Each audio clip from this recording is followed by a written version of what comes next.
Welcome to Nourishing the Mother, where inspired women talk about the journey of motherhood through the common thread of parenting, relationship, and sexuality as a path to consciousness. We ask, in what ways can we show up more fully, live more meaningfully, parent more wholly, and love more unconditionally?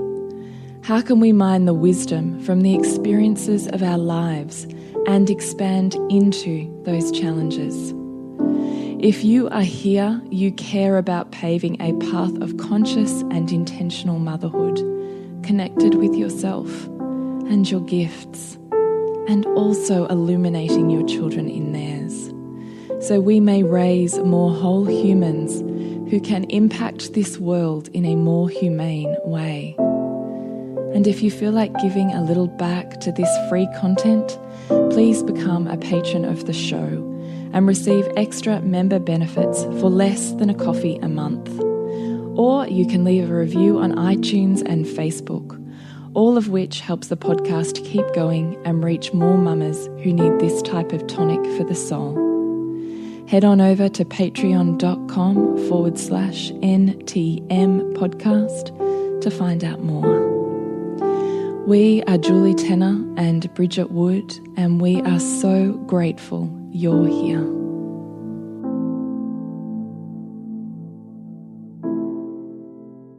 Hello and welcome to Nourishing the Mother. I'm Bridget Wood. And I'm Julie Tenner.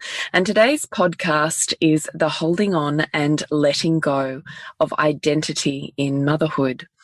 So where we really want to take this conversation is following Bridget's really powerful post on social media last week, if you happened to see it. And we want to talk about the grief process of letting go, the wondering of if I belong anymore, the getting stuck on a door that might have closed for you, and then not knowing how to walk forwards. So we really hope this is a delicious, sacred, and honouring conversation for you, in which you find yourself within an identity and hopefully on the outside of that identity also, because we don't want to form a cage.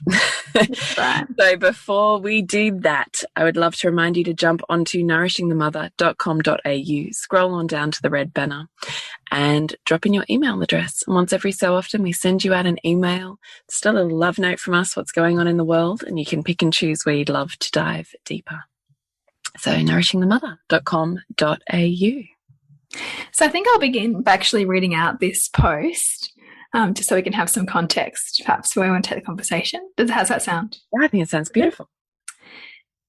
Do little babies wear jumpers? An expectant first-time mum asks the stallholder behind me. I've been coming to these baby and children's clothing markets since I was first pregnant, wide-eyed and enthralled at what this path might bring. Now I skip past all the rows and rows of onesies, swaddles and baby paraphernalia and wonder, will they have my son's size? He's nearly 8. My girls, 4 and nearly 2, are sorted. Phew. Underneath this is also, is there still room for me here? Who am I right now? As my children rapidly grow before my eyes, my last baby quickly at home in the world of toddlerhood and beyond. I hop back into the car and sort their clothes into neat bundles on the passenger seat beside me and burst into tears. I want to say to that first-time mother, you will die to yourself 1,000 times and more, and it will be beautiful. Every year more I am a mother, I understand with greater depth why my mother stood at the door of my empty bedroom and sobbed when I left home at 18. You will give more than you knew you had and receive more than you knew was possible. Mm. And then I cried all the way home after I wrote that. Yeah, I mean, you can feel that in that. I feel that in that too. Yeah. So I just wondered, Bridgie, if you could tell us again why that feels perhaps tender for you even as you read it now. Yeah, and it does. It does feel tender as I read it now. I think because it really offered me a chance to tap into something that I didn't know was kind of there for me, because I've been quite consciously checking in with myself as I pack up baby things and pop them away and get them ready for passing on to others.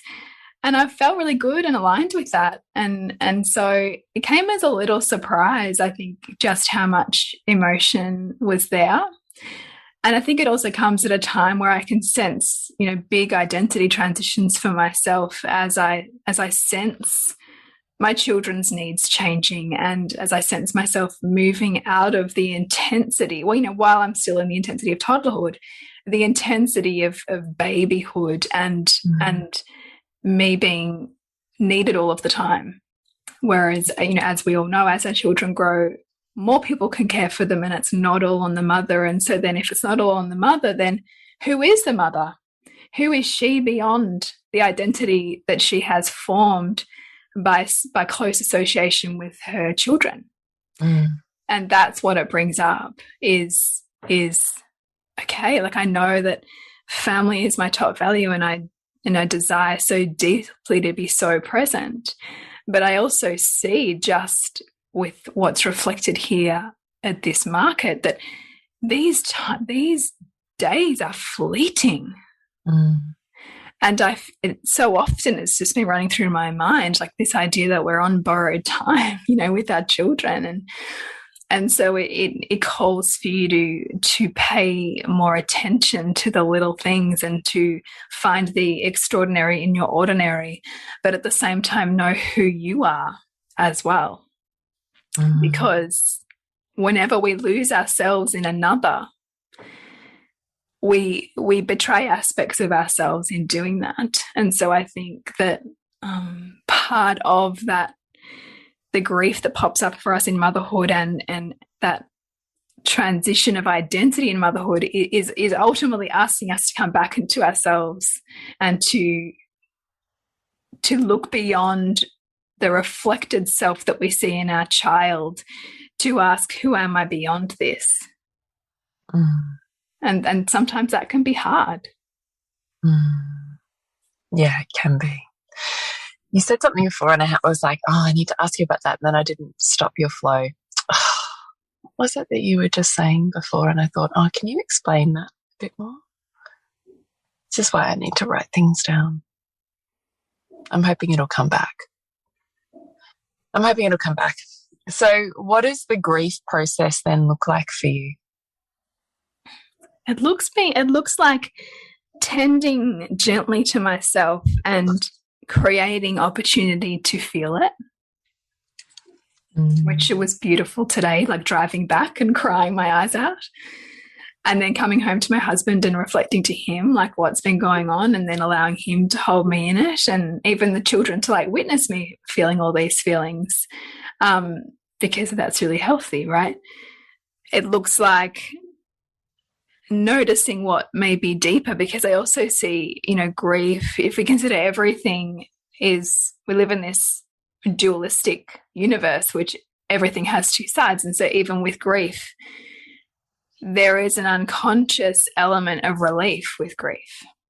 And so I'm also curious to, you know, what part of that letting go also has an edge of relief.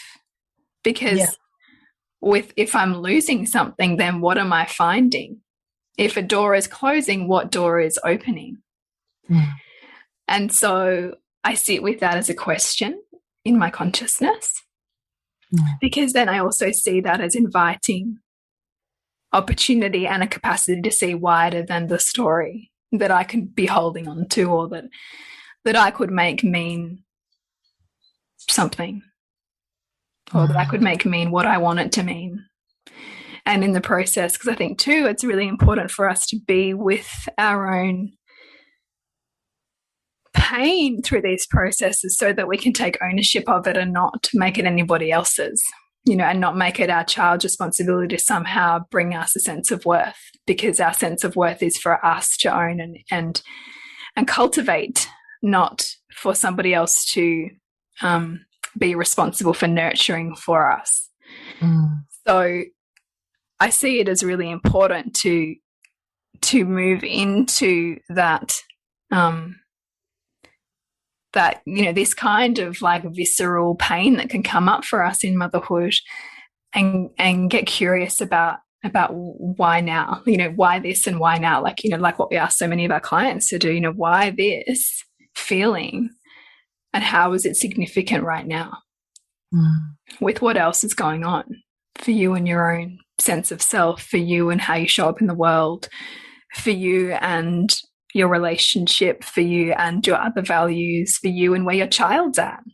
And how is your child also signaling to you that maybe they're seeking greater independence? And when you ask yourself those questions in relation to your experience today, what answers do you receive in that process?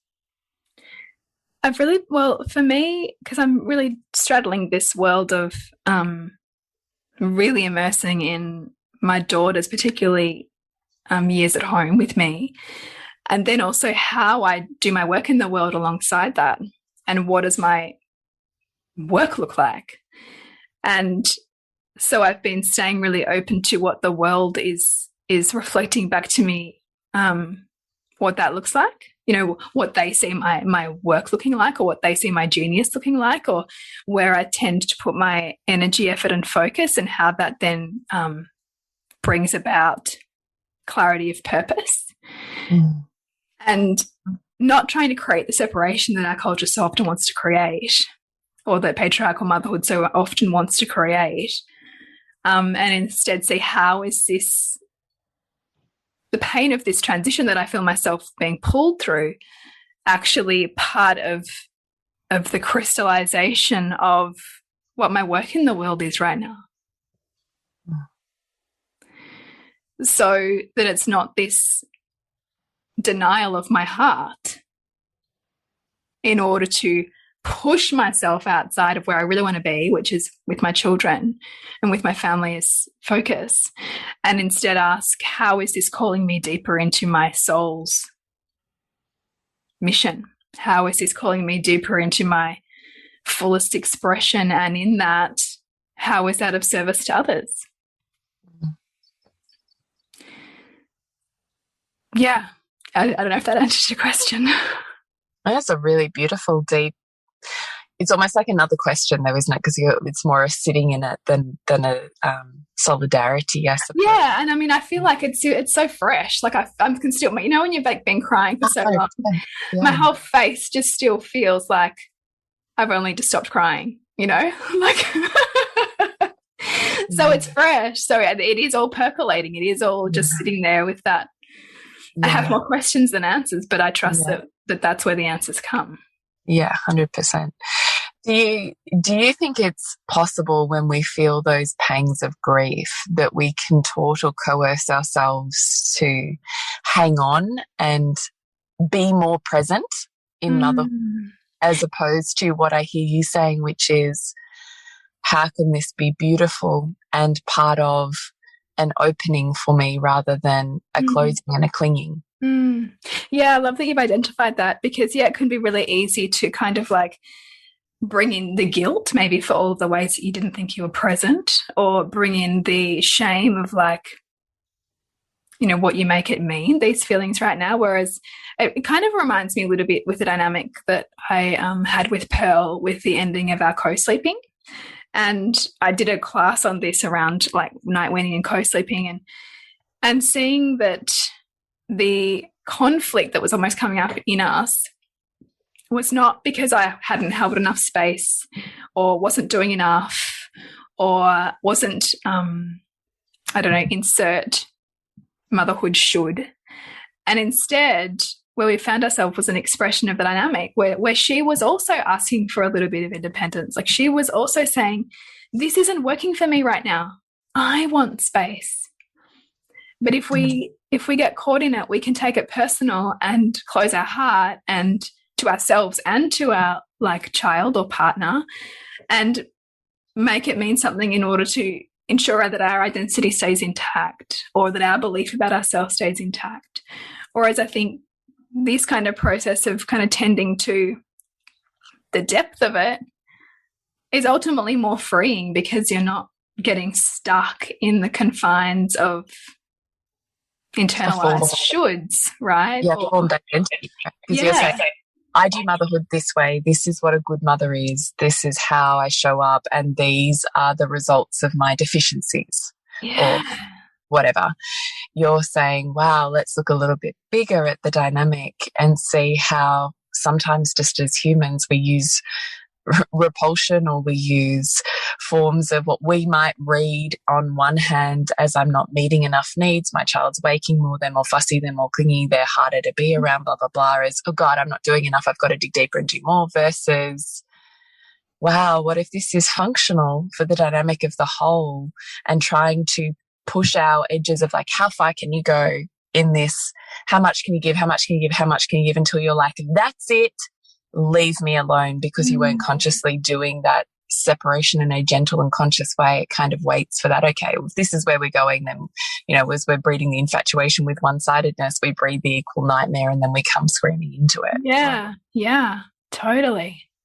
And so I think it's really, really powerful for us to not get stuck in and not get stuck in any one ideology that says X equals Y, because human behavior is far more nuanced and complex than that. And it's far more, you know, specialized to the individual. Like only you really know.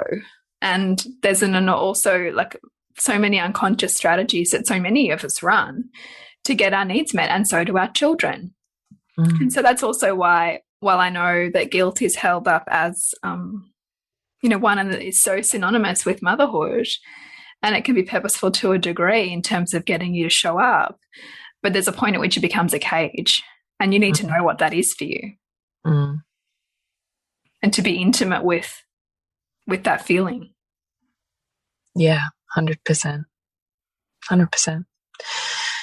So do you feel like there's anything more that sits here for you when you think about it, in terms of moving through these feelings of, you know, pain, oh my God, I'm leaving this age or stage, the grief that might surface as a result of that, which I do think sometimes we can tend to, you know, silly ourselves about it. Oh, that's so silly because, you know, and then we don't actually offer ourselves the opportunity to heartfelt pour out whatever's residual and wants to be known, seen or felt, and consequently the conscious awareness or the insight or the drop-in that happens at the end of that. Yeah. So we avoid both by going, oh, I'm being so silly. What a silly, you know. Or even just the generalization of, oh, you know, of course, all mothers have to go through this. But in doing that, you're actually minimizing your own experience. And so it's like your own experience stays unresolved and unconscious, and you're spinning your wheels in it as well. So, yeah, I mean, I, as I said, I'm still kind of in it. I feel like I'm still in it. But I'm really open to what comes out the other side of it, right? Like, and even just even seeing my husband build more capacity to look after the 3 kids on his own, and then what then that then means for me in terms of the time that is mine, and mine without mine to do what I want with, right? Which for, you know, if you've been a mother for any length of time, it's an odd thing often to go, oh, I have this time that's just mine. Like, what am I going to do with that? Which we can so often take for granted before we're mothers and before we have all of these other responsibilities. So, yeah, I can see it happening wider than me as well. And then it does call me into, okay, what's here for me? Like, what do I want to do here? Because I'm certainly in this space of enormous transition with the work that I had defined myself by for 5 years. Morphing is something that's much more akin to the work that we do here with Nourishing the Mother, and finding my identity in that. So it's almost as I lose an identity that I had or had attached to, how do I transform it into something that is still deeply in service of my family and attuned to my children and who they're growing into be, and also bringing to life what wants to be birthed through me in the form of my business. That's no longer about birthing children, but that is birthing new creations. Would you say, by virtue of the fact that you're having a grief process about motherhood, that motherhood or family would be a top value? Yeah, because I think that the bigger, kind of the greater the grief, while yes, I see there's always relief hidden in grief, you grieve the things that represent the loss of identity, and your identity is built in your highest values. So if it's something super, super duper low on your values, you're just like, meh, you know, you don't really feel like you've lost much because you didn't identify yourself with that thing. So for, you know, mothers who don't highly identify with motherhood or being a parent, then their child moving out of those stages might not really register, or might not really be a big deal because they don't identify themselves so strongly as mothers. They're also probably not listening to this podcast, right? Yeah. I just think it's interesting though, isn't it? Yeah, because it's meaningful then. Yeah. Right? The feelings are as a result of something that has meaning for you. Yeah, because that's what I loved about that thread, is I was like, yeah, okay, so if we're actually grieving about it, the thing that what I loved about what you said was the thing that it's related to, in this instance, motherhood. How do I carry what is intrinsically a deep value by virtue of the fact that I'm grieving that into the creation of where my identity is morphing? You know, like it's a carrying forwards. And I just thought that was a powerful thread. And also I think too, like, there's something that's encoded in your heart when you allow yourself to fully experience something that then becomes wisdom. Like the deeper that you let something touch you, the more that has an opportunity to transmute into something of meaning for somebody else. Whereas if it's just on the surface and you're not being you're not being moved by something, then how can you ever move another person with that? Yeah. You can't. No. It's really beautiful. It's really and it's reflective too. I mean, you and I have had these kinds of conversations so much over the years, and particularly, like, you know, I know that you feel really tender when you think of, you know, how many years you've got left with Heath at home, for example, and that often brings up, you know, big feelings because but then you've got this crazy polarity of that and a 3-year-old. I know, it is kind of a crazy polarity, actually. Who wants all of you, and she wants all of you now. Yeah, it's a really, really weird, it is a really weird polarity. Yeah, it is well said. Yeah, it is. I was reflecting on that actually when you were saying, oh, my son's 8 and all of a sudden, or nearly 8, and I have this, I can see the end, you know, I can see the time is so short. And I remember that too. I think there is something about that 8 or 9 when they start puberty and they're going through the crossing in whatever version that is. I do think there's something powerful that happens there in that separation. And all of a sudden, I do think it's one of our, because I remember that as well, that it's one of our first pivotal drop-ins of this isn't forever. Whereas I think up until that point, the dependency is so great that it feels forever. Yeah, and that definitely rings true, because I'm sure there's mothers listening who have like a 2 and a 4-year-old, or like a 1 and a 3-year-old or whatever, where the needs just feel so relentless, and that you would just love to have a break, and that it feels all consuming, so that, like, you can't kind of get your head around the point at which they're pulling away from you. But it's like my son was saying to me, just, you know, in an offhand way, oh, like all my friends, they have this like messenger app thing. And already, so he's not even 8 and he's already talking about social media, right? And so it's like far out, like his world is stretching beyond me at a rapid rate, you know, to the point at which it'll get to the point where I feel like I can't hold on anymore. Like, you know, that my governance is going to feel less important. And so that's also challenging, because you go, gosh, am I doing enough in the sense of grounding him in values and guiding him in relationship in a way that he wants to come to me, in a way that he's not like his friends and hides the games that he plays, you know? Yeah, I do. I do. Yeah. So, It's big. Yeah, it is big. I really want to say thank you for opening up this topic for us. I think it's really beautiful. Thanks. I'm sorry if this isn't like fully land, but I think I'm still in the swirly swirls of it. So this is my current process. Well, I think that will reach the people who are also currently processing, and that gets to be beautiful. So I think there's a piece to that. Thanks. Is there anything you'd like to leave us with before we wrap up today? Just if you're in this kind of dance, just to really go gently with yourself and give yourself permission to feel it and not kind of swallow it away or shove it down or, you know, as Julie said, make it this silly thing. Like, to actually give yourself permission and space to be with it. Because I think that when you create the depth for it to be there, it can morph into something beautiful. Yeah. And to connect with you, Bridgie? suburbansandcastles.com. And you, Jules? Is julietenner.love. And we are nourishingthemother.com.au, Nourishing the Mother on Facebook and Instagram.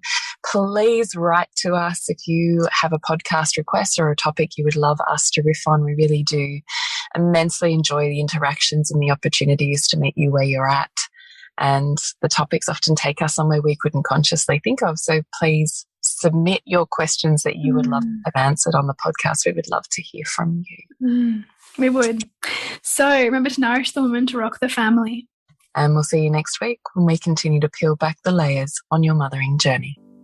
And if you want to support Nourishing the Mother and all the late nights, the early mornings, the blood, sweat and tears we pour into our art, then please go to patreon.com/NTM podcast and become our patron. As a patron, you're helping all of the cost of operating this podcast, the hosting, the editing, the transcription, helping all of that be completely covered, and joining a community who are all about honouring our journeys and continuing to open. The more support we have, the longer we can last. So become a patron. We'd love to have you. Go to patreon.com/NTM podcast. We literally couldn't do this without you. Thank you so much for listening, and please share this podcast with anyone you think it would be medicine for.